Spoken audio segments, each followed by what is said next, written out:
ನಮಸ್ಕಾರ. ನೋಡಿ, ನಮ್ಗೆ ಯಾರಿಗೂ ಕಾಯೋದಂದರೆ ಇಷ್ಟ ಆಗಲ್ಲ. ಬಸ್ಸಿಗೆ ಕಾಯೋದಾಗಿರ್ಬೋದು, ಟ್ರೈನಿಗೆ ಕಾಯೋದಾಗಿರ್ಬೋದು, ಪ್ಲೇನಿಗೆ ಕಾಯೋದಾಗಿರ್ಬೋದು, ಇಂಟರ್ವ್ಯೂ ಆಫರ್ ಲೆಟರ್ ಬರೋದಾಗಿರ್ಬೋದು, ಇದು ಯಾವುದನ್ನು ನಮಗೆ ಕಾಯೋದು ಇಷ್ಟ ಆಗಲ್ಲ. ಅಂಥದ್ರಲ್ಲಿ ಒಬ್ಬರು ಮೆಸೇಜಿಗಾಗಿ ಕಾಯೋದು, ಯಾರೋ ಒಬ್ಬರು ಸರಿಯಾಗಿ ಬಿಹೇವ್ ಮಾಡ್ತಾ ಇಲ್ಲ ಅಂತ ಹೇಳಿದರೆ ನಮ್ಮ ಜೊತೆ ಸರಿ ಹೋಗ್ತಾರೇನೋ, ಇವತ್ತು ಅಥವಾ ನಾಳೆ ನನ್ನ ಬೆಲೆ ಗೊತ್ತಾಗತ್ತೇನೋ, ಹೀಗೆ ಒಬ್ಬ ವ್ಯಕ್ತಿ ಬದಲಾಗೋದಕ್ಕೆ ಅಥವಾ ಆ ವ್ಯಕ್ತಿಯ ಬದಲಾವಣೆಗಾಗಿ ನಮ್ಮನ್ನು ಅರ್ಥ ಮಾಡ್ಕೋತಾರೆ, ನಮ್ಮ ಬೆಲೆ ಅವ್ರಿಗೆ ಗೊತ್ತಾಗುತ್ತೆ, ನಮ್ಮನ್ನು ಹೆಚ್ಚಾಗಿ ಪ್ರೀತಿಸ್ತಾರೆ, ಹೀಗೆಲ್ಲ ಕಾಯ್ತಾ ಕೂತ್ಕೊಳ್ಳೋದು ಇಷ್ಟರ ಮಟ್ಟಿಗೆ ಸರಿ? ಕಾಯೋದ್ರಿಂದ ನಮ್ಮ ಮಾನಸಿಕವಾಗಿ ಮತ್ತು ನಮ್ಮ ಎನರ್ಜೆಟಿಕ್ ಫೀಲ್ಡ್ ಹೇಗೆ ಅಫೆಕ್ಟ್ ಆಗುತ್ತೆ ಅನ್ನೋದ್ರ ಬಗ್ಗೆ ಇವತ್ತಿನ ಸಂಚಿಕೆಯಲ್ಲಿ ನಾನು ಮಾತಾಡ್ತಾ ಇದ್ದೀನಿ. ನೋಡಿ, ಒಬ್ಬ ಮನುಷ್ಯ ಕಾಯ್ತಾ ಇದ್ದಾನೆ ಅಂತ ಹೇಳಿದರೆ, ಎಷ್ಟೋ ಸತಿ ನಾವು ಬೆಳಗ್ಗೆ ಎದ್ದ ತಕ್ಷಣ ಅವರ ಮೆಸೇಜಿಗೆ ಕಾಯ್ತಾ ಇರ್ತೀವಿ, ಅವರ ಫೋನಿಗೆ ಕಾಯ್ತಾ ಇರ್ತೀವಿ, ಅವರು ಯಾವಾಗ ನನ್ನ ಮೀಟ್ ಮಾಡ್ತಾರೆಯಪ್ಪ ಅಂತ ಕಾಯ್ತಾ ಇರ್ತೀವಿ, ಅಥವಾ ಮತ್ತೊಂದು ಯಾವುದೋ ಒಂದು ನಿಮಗೆ ಗೊತ್ತಿರುತ್ತೆ ಅದು ಸರಿಯಾಗಿ ವರ್ಕ್ ಆಗಲ್ಲ ಅಂತ, ಆದರೂ ಕೂಡ ಅದೆಲ್ಲೋ ಬದಲಾವಣೆ ಆಗುತ್ತೆ, ಎಲ್ಲೋ ಚೇಂಜ್ ಆಗುತ್ತೆ ಅಂತ ಹೇಳಿ ಆ ವ್ಯಕ್ತಿಗಾಗಿ ಕಾಯ್ತಾ ಇರ್ತೀವಿ, ಅಥವಾ ಒಂದು ಅವಕಾಶಕ್ಕಾಗಿ ಕಾಯ್ತಾ ಇರ್ತೀವಿ, ಯಾವುದೇ ಆಗಿರಲಿ.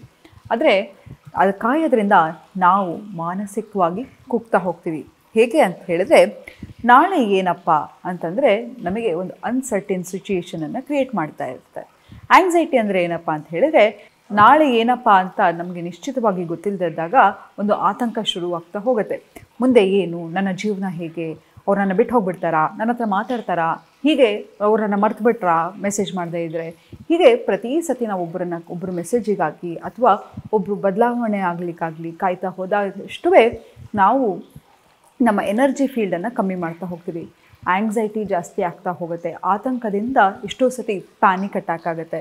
ಪ್ಯಾನಿಕ್ ಅಟ್ಯಾಕು ಎಷ್ಟೋ ಸತಿ MIನ ಮಿಮಿಕ್ ಮಾಡ್ತಾ ಹೋಗುತ್ತೆ. ಎದೆಯಲ್ಲಿ ಭಾರ ಆಗೋದು, ಇದ್ದಕ್ಕಿದ್ದಂಗೆ ಬೆವರೋದು, ಕೈಕಾಲೆಲ್ಲ ತಣ್ಣಕ್ಕಾಗೋದು, ಹೀಗೆ ಎಷ್ಟೊಂದು ನಾವು ನಮಗೆ ಗೊತ್ತಿಲ್ಲದ ಹಾಗೆ ನಮ್ಮ ದೇಹದಲ್ಲಿ ಬದಲಾವಣೆ ಆಗ್ತಾ ಹೋಗುತ್ತೆ. ಮನುಷ್ಯನಿಗೆ ಯಾವಾಗ ಸ್ಟ್ರೆಸ್ ಆಗ್ತಾ ಹೋಗುತ್ತೆ ಆತ ಬೇಗನೆ ಏಜ್ ಆಗ್ತಾ ಹೋಗ್ತಾನೆ. ಕೂದಲುದ್ರದಾಗಿರ್ಬೋದು, ಅಥವಾ ನೋಡಿ, ಒಬ್ಬ ಮನುಷ್ಯ ಖುಷಿಯಾಗಿದ್ದಾನೋ ದುಃಖವಾಗಿದ್ದಾನೋ ಅಂತ ಆತನನ್ನು ನೋಡಿದ ತಕ್ಷಣ ನಮಗೆ ಗೊತ್ತಾಗುತ್ತೆ ಅಲ್ವಾ? ಯಾರು ಯಾವಾಗಲೂ ನಗ್ತಾ ಇರ್ತಾರೆ, ಸಂತೋಷವಾಗಿರ್ತಾರೆ, ಅವರ ಆರಾನೇ ಬೇರೆ ಥರ ಇರುತ್ತೆ, ಕಾಮಾಗಿರ್ತಾರೆ, ಪೀಸಾಗಿರ್ತಾರೆ. ಆದರೆ ನಾವು ಕಾಯೋದ್ರಿಂದ ನಮಗೆ ಗೊತ್ತಿಲ್ಲದ ಹಾಗೆ ಇರಿಟೇಷನ್ ಶುರುವಾಗ್ತಾ ಹೋಗುತ್ತೆ, ಪೇಷನ್ಸ್ ಹೊಟ್ಟೋಗುತ್ತೆ. ಇದೆಲ್ಲವನ್ನು ಮಾಡಲಿಕ್ಕೆ ಹೋಗಬೇಡಿ. ಈಗ ಪ್ರೆಸೆಂಟ್ ಸಿಚುಯೇಷನ್, ಪ್ರೆಸೆಂಟ್ ಸೆಕೆಂಡ್ ಏನಿದೆಯೋ ಅದು ನಿಮ್ಮದು. ನಾಳೆ ಅನ್ನೋದನ್ನು ಯಾರಾದರೂ ಗ್ಯಾರಂಟಿ ಕೊಟ್ಟಿದ್ದಾರಾ? ನೋಡಿ, ನಾವು ಎಷ್ಟು ಮುಟ್ಟಾಳ್ರಪ್ಪ ಅಂತ ಹೇಳಿದ್ರೆ ಪ್ರತಿ ಸತಿ ಒಬ್ಬರನ್ನ ಚೇಂಜ್ ಮಾಡಲಿಕ್ಕೆ ಹೋಗ್ತೀವಿ. ಆದರೆ ನೋಡಿ, ಬದಲಾವಣೆ ಅನ್ನೋದು ಯಾರಿಂದನೂ ಸಾಧ್ಯ ಇಲ್ಲ.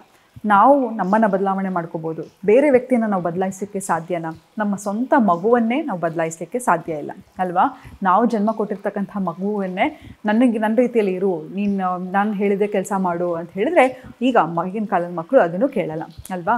ಸೊ ಅಂಥದ್ರಲ್ಲಿ ನೋಡಿ, ನಾವು ಯಾವುದನ್ನು ಏನಿರುತ್ತೆ ವಾಸ್ತವ ಅದನ್ನು ಅಕ್ಸೆಪ್ಟ್ ಮಾಡ್ಕೊಳ್ಳೋದಿದೆಯಲ್ಲ, ಅದು ನಮಗೆ ಕಂಟ್ರೋಲನ್ನು ಕೊಡ್ತಾ ಹೋಗುತ್ತೆ.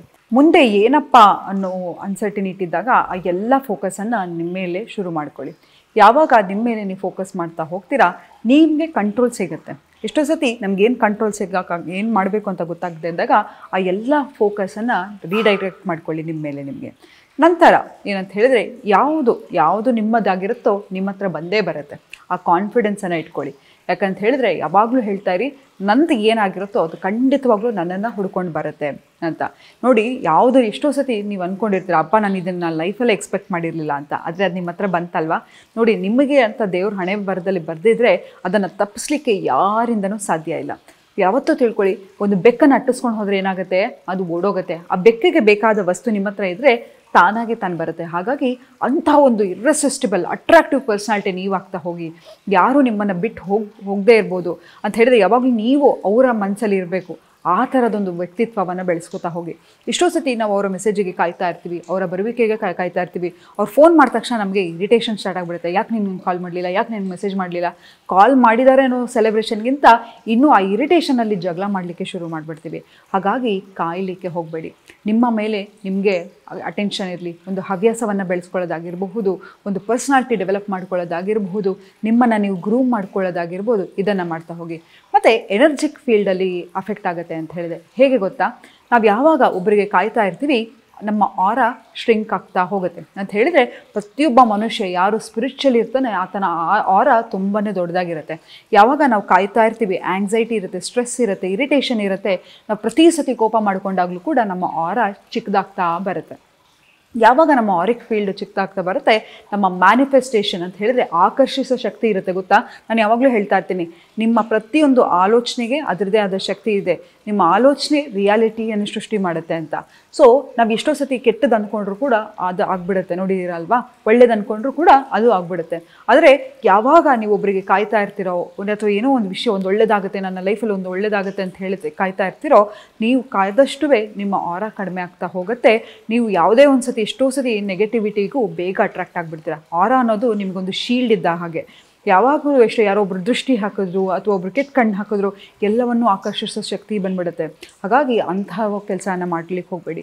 ನಿಮ್ಮ ಆರವನ್ನು ಸ್ಟ್ರಾಂಗ್ ಆಗಬೇಕು ಅಂತ ಹೇಳಿದ್ರೆ ಡೈಲಿ ಮೆಡಿಟೇಷನ್ ಮಾಡೋದಾಗಿರ್ಬೋದು, ಸಕಾರಾತ್ಮಕ ಆಲೋಚನೆ ಮಾಡೋದಾಗಿರ್ಬೋದು, ನಿಮ್ಮ ಮೇಲೆ ನಿಮಗೆ ಕಾನ್ಸಂಟ್ರೇಟ್ ಮಾಡ್ಕೊಳ್ಳೋದು, ಇದೆಲ್ಲದರಿಂದ ಕೂಡ ನಿಮ್ಮ ಆರಿಕ್ ಫೀಲ್ಡ್ ಸ್ಟ್ರಾಂಗ್ ಆಗ್ತಾ ಹೋಗುತ್ತೆ. ದಯವಿಟ್ಟು ಯಾರೋ ಒಬ್ಬರಿಗೆ ಕಾಯೋದಾಗಿರ್ಬೋದು, ಒಬ್ರು ಬದಲಾಗ್ತಾರೆ ಅನ್ನೋದಾಗಿರ್ಬೋದು, ಇವತ್ತಿನ ಈ ದಿನ ಮಾತ್ರ ನಿಮಗೆ ಪ್ರಾಮಿಸಿಂಗ್ ಅಲ್ವಾ? ಆ ಎಲ್ಲ ಫೋಕಸನ್ನು ನಿಮ್ಮ ಮೇಲೆ ತೊಗೊಳ್ತಾ ಹೋಗಿ ನೀವು ಒಂದು ಇರ್ರೆಸಿಸ್ಟಿಬಲ್ ಪರ್ಸ್ನಾಲಿಟಿಯಾಗಿ ಜನ ನಿಮ್ಮನ್ನು ಬಿಡಬೇಕು, ನನ್ನ ಜೀವನದಲ್ಲಿ ಬಿಟ್ಟು ಹೋಗಬೇಡ ಅಂತ, ನಿಮಗಾಗಿ ಕಾಯಬೇಕು ಅಂತಹ ಒಂದು ಇರ್ರೆಸಿಸ್ಟಿಬಲ್ ಪರ್ಸ್ನಾಲಿಟಿಯಾಗಿ ಅಂತ ಹೇಳ್ತಾ ಇವತ್ತಿನ ಸಂಚಿಕೆಯನ್ನು ನಾನು ಮುಕ್ತಾಯಗೊಳಿಸ್ತಿದ್ದೀನಿ. ಧನ್ಯವಾದಗಳು.